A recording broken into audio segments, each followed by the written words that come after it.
Fala, Kwame, tudo bem? Tudo jóia, Luciano. Boa tarde, cara. Bom te falar contigo. Boa tarde, cara. Prazer falar contigo. Bem-vindo ao Raio X do Personal Training Brasil. Como eu estava te falando, a gente está rodando uma ampla pesquisa aqui no mercado para ter mais dados a respeito de uma área que cresce muito, é tão nova, mas é cheia de desafios. E junto disso, eu montei um painel para ter algumas conversas com profissionais como você, que eu sei que a gente pode não só aprender, mas se espelhar. Então, indo direto ao ponto, cara, eu quero que primeiro você se apresente e conte quais foram os motivos pelos quais você entrou nessa área lá atrás. Bom, Luciano, então vou me apresentar para muita gente que não me conhece, né? Meu nome é Kwame de Mello. Sou carioca, mas resido em Brasília a vida inteira. Meus pais foram pioneiros aqui, então nasci no Rio e vim para cá. E comecei a atividade física no judô, a atividade mais marcante, né? Porque na minha época o ensino público tinha, eu acho que, uma qualidade, um cardápio maior de atividade física. Aqui na minha cidade tinha um centro esportivo que você ia à tarde e tinha contato com profissionais especializados que davam aula de atletismo, natação. Então eu já vinha vivenciando isso, paralelo a extra classe, mas comecei no judô com 8 anos. E sempre em contato com o esporte. Meu mentor principal foi esse meu sensei de judô, que era educador físico. O professor de educação física na escola, ele é um profissional que agrega mais, né, que resolve as coisas, que acho que enxerga, puxando um pouco a sardinha para o nosso lado, mas eu enxergo assim. E convivi muito numa grande academia e acho que isso foi fomentando. E minha mãe também é professora. Minha mãe é professora de música, então essa questão de lecionar eu acho que estava já no berço ali e foi meio que natural. Era assim, o sonho era fazer a faculdade de educação física e começar a atuar, mesmo sem saber como seria. E depois desse começo, Kwame, quais foram os próximos passos? Como foi teu início de trabalho? Quando que você fez essa transição para trabalhar como personal trainer também? Como foi essa jornada? Então aí, você, passei no vestibular de educação física, né?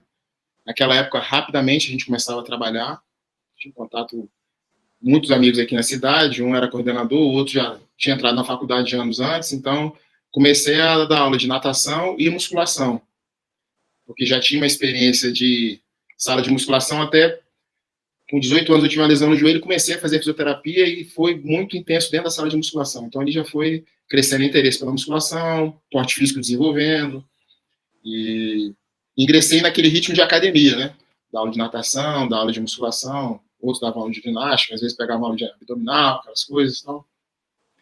E quando surgiu a questão do atendimento personalizado, que eu acho que a gente já fazia muito disso, né? O professor de musculação que eu enxergava antes ficava com a fichinha na mão ali, acompanhava o aluno, corrigia, então ele sempre já tinha um olhar clínico ali em cima daquele aluno. Mas surgiu essa vantagem no mercado, a vantagem econômica, né? Que você atendia uma pessoa, tinha um valor agregado que era interessante. Aí a gente foi migrando. No início, o personal entrava nos horários que você não era efetivo na sala, né? E com o tempo, às vezes com amadurecimento ou com cansaço, só um minuto, mano. Com amadurecimento, às vezes com cansaço do dia a dia, você vai migrando especificamente para aquela área, e para essa área de personal, para ficar integral ali. Eu cursei esse caminho. Eu Em optei que por não. ano, numa linha do tempo, como isso é que ano? Isso tem uns 20 anos, mais ou menos, que eu já não atuo como professor de sala. Atuei até como, nessa transição, atuei até como coordenador, e eu falo que eu gosto muito da sala. A sala é um ambiente muito rico, você tem muitos insights de experiência, você consegue aplicar as técnicas, adaptar, enxergar o movimento, se tiver esse olhar, né? Então a sala é sempre muito atrativa para mim. Hoje eu dou aula de personal, mas confesso que o meu olhar às vezes dá uma fugida nos outros assim, para enxergar aquele universo, né? Eu sempre falei isso até quando eu tinha oportunidade de ingressar algum estagiário na musculação, era que ali era um laboratório, que respeitando a integridade física, né? Você era o senhor ali, podia aplicar tudo que você quisesse. E como nesses 20 anos, quais foram as maiores mudanças que você viu na sala de treino? Seja de método, de perfil do aluno, perfil de professor, quais foram as maiores mudanças que você viu acontecerem com esse olhar atento que você tem? Bom, eu percebo bastante a presença do treinamento funcional na sala de musculação. Muda um pouco o nome, treinamento funcional é a base, mas mais movimentos funcionais na sala de musculação, com alguns profissionais que têm essa expertise e tiveram essa oportunidade, né? E a aproximação, né, da reabilitação muito na sala de musculação, eu vejo isso. Embora hoje, com o advento do celular, a praticidade de treinos online estão muito presentes, mas a individualidade fica diminuída aí, porque é um produto geral. Então, às vezes, aquele centímetro que você ajusta do pé para frente, do pé para trás, já não vai acontecer. Né? Quando você adquirir um produto-serviço que atende muita gente, é válido, mas eu faço essa observação. Cara, e agora, enfim, olhando o momento presente, vamos tentar olhar o copo lá, metade cheia, metade vazia. Qual você acha que é um ponto negativo da nossa área hoje, não sabe, né, nesse ecossistema que nós trabalhamos, e qual que é um positivo, sabe, metade vazia, metade cheia? Quais você acha que isso é um ponto que é muito positivo do que a gente faz hoje e uma barreira muito grande, uma coisa que realmente nos atrapalha em relação ao crescimento? Bom, comparar geração assim é complicado, mas o ensino mudou muito. Né? Então, a formação dos profissionais mudou muito. As universidades são diferentes hoje. Então, eu tenho 56 anos. Na minha época, eu tinha um laboratório de anatomia enorme, com peças. Tinha laboratório de todas as biomédicas. Hoje em dia, eu acredito que grande número das universidades é pendente esse material, esse recurso didático. Com isso, se o profissional não for muito interessado, não tiver um feeling muito apurado nisso aí, ele fica prejudicado. Eu vejo isso. E eu vindo da minha geração, pelo menos, ela tinha um background, um contato com o esporte muito grande. Então, todo mundo fazia educação física veio do esporte. Tinha ali o altruísta ali, o que tinha vocação, mas a grande parte vinha do esporte. Não quero dizer que o professor tem que ser um campeão, mas o contato prático acho que é muito importante. Né? Mesmo na intensidade que for, você tem que sentir ali, uma expressão que a gente usa é onde o calo dói, né? Então acho que não só o livro, mas a prática. Como você tocou num ponto, cara, que eu acho que é fundamental hoje e sobre o qual tem muita confusão, que é talvez você que, enfim, está na mesma faixa etária, dos 50 a mais. Quando você olhava para trás, a causa raiz pela qual alguém entrava no curso e queria estar na área é porque essa pessoa estava no esporte provavelmente desde muito cedo, né? Desde criança.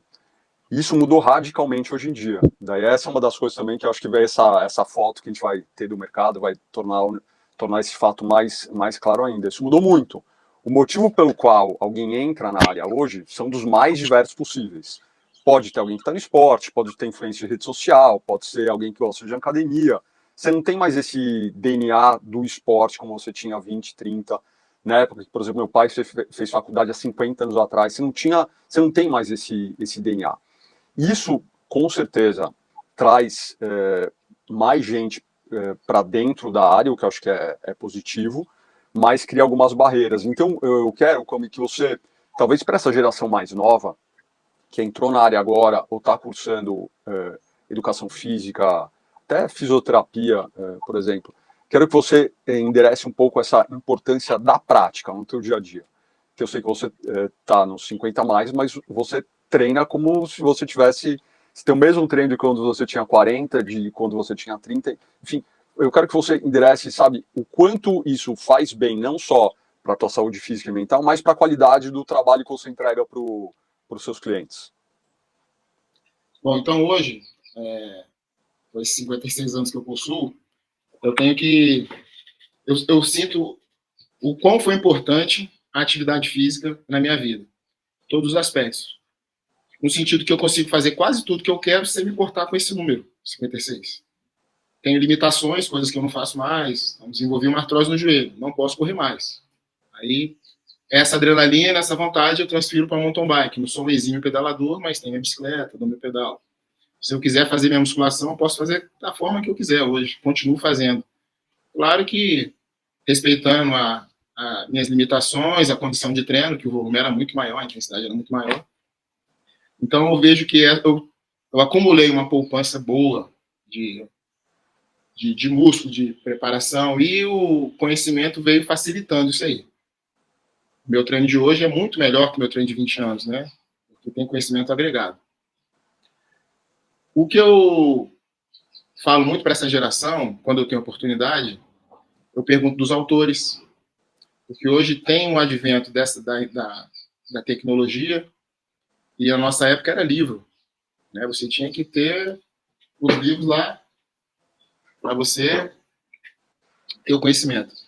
Então eu vejo que é uma crítica, mas eu acho que eles poderiam enriquecer muito mais o trabalho deles, porque a cultura está maior, né? Hoje o personal trainer ele está ali na planilha de gasto da família. Então, para você entregar um resultado de qualidade, que eu falo que eu compro o sonho do aluno. Quando o aluno vem conversar comigo, eu falo, vou comprar teu sonho. Mês que vem, se você mudar o sonho, você me avisa que a gente vai adequar aí volume e intensidade. Perfeito. Então, né? Então, o que eu falo sempre é, qual a fonte que você busca? Tem várias, desde biografia, desde papel, até os aplicativos de vídeo aí, YouTube. Todos vão fornecer material didático e conhecimento, né? Você, sabendo ler ali, você tem uma caixa com muita informação. E trazendo esse ponto que você trouxe aí do teu cliente, essa abordagem que você tem com eles, qual são as maiores dificuldades ou necessidades dos seus clientes hoje? Tem algum ponto em comum entre eles que você observa, acho que talvez esse pós-pandemia, alguma coisa diferente que apareceu, alguma coisa que é comum a todos? Bom, o meu trabalho, eu vejo que uma referência que eles fazem muito ao meu trabalho é que eu coloco mobilidade. Eles colocam esse termo ali, mobilidade, ou estabilidade. E eu vejo que a população é carente disso. Olhando até todas as causas do sedentarismo que acompanha a sociedade, hoje mais que nunca a tela, a postura, o que a pandemia causou de introversão, ficar mais em casa, home office, comida chega em casa para você. Então, o que eu coloco nos meus treinos de mobilidade, que às vezes eu uso a expressão muito que você usar, que ensinou, faz essa tarefa aqui para mim, executa isso aqui para mim. Eu às vezes nem falo exercício. Coloca aquele pé aqui, a mão aqui, mexe assim. Eu noto que isso chama muita atenção deles e gera muita qualidade. Então, é um relato comum, um aluno meu que é empresário, que presidia uma instituição, que dava palestra. Pô, como agora eu faço a palestra todo em pé, não sento mais para nada. Antes era meia hora e tinha que ficar sentado, não aguentava. Viajava de avião, não aguentava aquela cadeira. Então, eu sinto que os benefícios do core training, como base fundamental, fazendo conexões aí com os exercícios de estabilidade e mobilidade, gera uma qualidade de vida que... E eu uso também os exercícios básicos da musculação, os tradicionais, gera qualidade de vida que isso caracteriza o meu trabalho. Não sei se eu consegui explicar isso que você perguntou, mas... Não, com certeza. Isso é muito interessante, porque eu acredito que isso vai muito ao encontro de entender, como você já está fazendo há muitos anos, há décadas, de entender o personal trainer como alguém... É que se você usou um termo até que não tinha aparecido aqui, que também eu vou começar a usar, que é comprar o sonho. Não é necessariamente a gente resolve problema comprando sonho, né? Uhum. Mas eu acho que essa posição estratégica mesmo de você como profissional que resolve essas questões físicas, que vão impactar as questões mentais, emocionais, através do movimento, isso faz com que a nossa área de atuação seja muito mais ampla, né? Você sai da questão puramente estética, que lógico vai ser um resultado desse processo, e não se prende e não se prende totalmente a isso.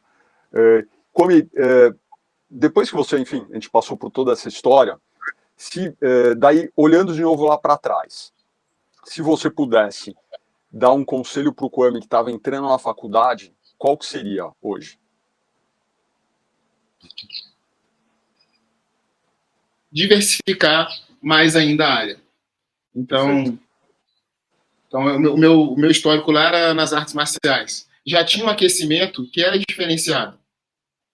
Que tinha umas coisas que estão em voga até hoje. E daqui a pouco uma pessoa vem e tal, e pô, fazia isso aí no judô, com perna aberta, girar para cá e para lá. Em certa época foi até não recomendado, mas tá aí. Então, nas artes marciais, a prancha, né? É um exemplo que você até citava, é milenar, tá nas artes marciais lá atrás. A isometria em 3 pontos, em 4 pontos, em decúbito ventral, as variações. Então, um conselho seria versar em outras áreas. Perfeito. Quer que seja, ou uma yoga, ou uma dança, que aumenta a sua... Você consegue entender melhor, né? Então, com os anos, eu recebi um exemplo. Recebi um aluno de tênis. Eu tinha que começar a assistir jogo de tênis, aula de tênis, entender aquilo ali. Não só para reproduzir o movimento, mas entender mais ou menos o que acontecia. Então, eu acho que a versatilidade sempre é um pilar que o profissional tem que estar atento. Ele tem que versar ali, ele tem que dar a caminhada. E, cara, agora como minha última questão, indo para o outro extremo, pensando no profissional que hoje, enfim, já passou muito desse tempo aí de faculdade, já está há algum tempo na área, mas se vê numa situação que ele está estagnado, ele não consegue nem crescer, às vezes tem sua carteira de alunos ficando reduzida ao longo do tempo, ele está perdendo motivação, ele não consegue nem colocar essas sessões de treino físico na própria rotina.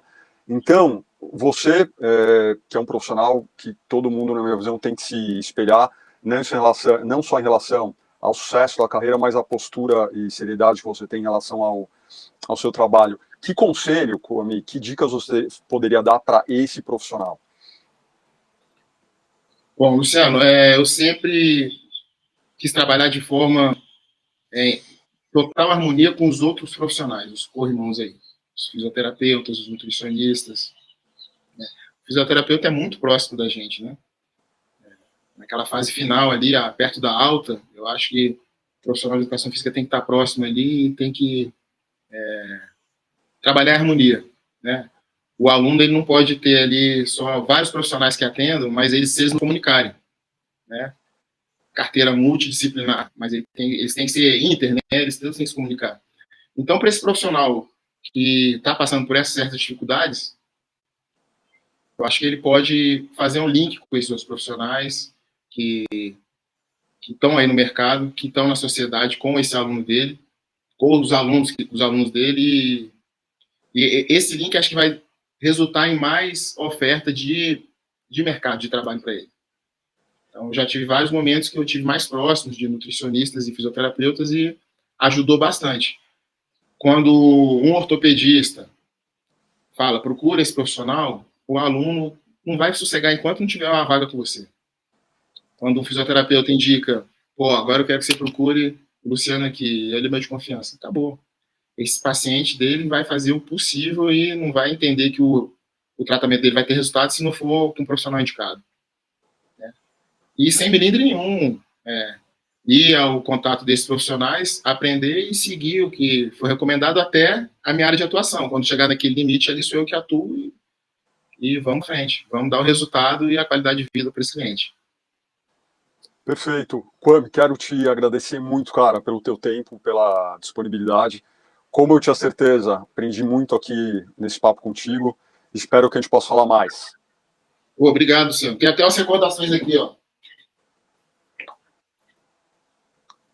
Pô, essa, cara, essa é uma relíquia. Quem guarda tem, quem guarda tem. Agora tem. Eu falei, tem poucos que tem, cara. Kwame, você pode ter certeza que esse... Fora internacional. Não, que bacana. Pô, mas esse aqui De vez em quando você abre aqui, ainda sempre cai alguma coisa importante. Tem Não, conhecimento aqui. e cara, assim, do meu lado, cada vez, e eu acho que quando a gente passa, aí chega nos 50 a mais, você acaba lembrando esses momentos, lógico que tem os aprendizados, etc., mas o mais bacana são as pessoas que você conhece, que você encontra. Então, você pode ter certeza como é que você tá, cara, tá nessa lista para mim. Meu amigo, Pô, valeu. eu queria fazer um relato aqui. Por favor. Eu fiz o curso em 2007. Eu não sei, eu acho que vocês estavam na IRSA, alguma coisa assim, que foi um amigo meu daqui de Brasília que chegou de São Paulo e falou: Ó, eu vi isso aqui, trouxe um folder, eu vi isso aqui, cara, isso aqui parece mais ou menos com você. Aí eu fui para o Rio de Janeiro, fiz o curso lá. 56 anos pode falar o que quiser. Eu fui o primeiro de Brasília a fazer o curso em Ah, 2007 e foi um portal, cara. Foi maravilhoso. As pessoas às vezes falam, pô, mas como é que é o negócio de treinamento funcional? Eu falei, cara, muita coisa já está na sua cabeça. Agora você busca uma escola como o Core 360, que eles vão dar organizado, vão te dar parâmetros, vão te dar onde você pode chegar, conhecimento, autores.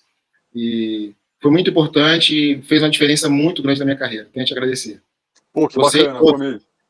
Eu, cara, te digo que sabe, a admiração é mútua, cara, esse sentimento de satisfação com esse contato que a gente teve ao longo do tempo é recíproco e, como eu te falei, espero que a gente possa falar mais.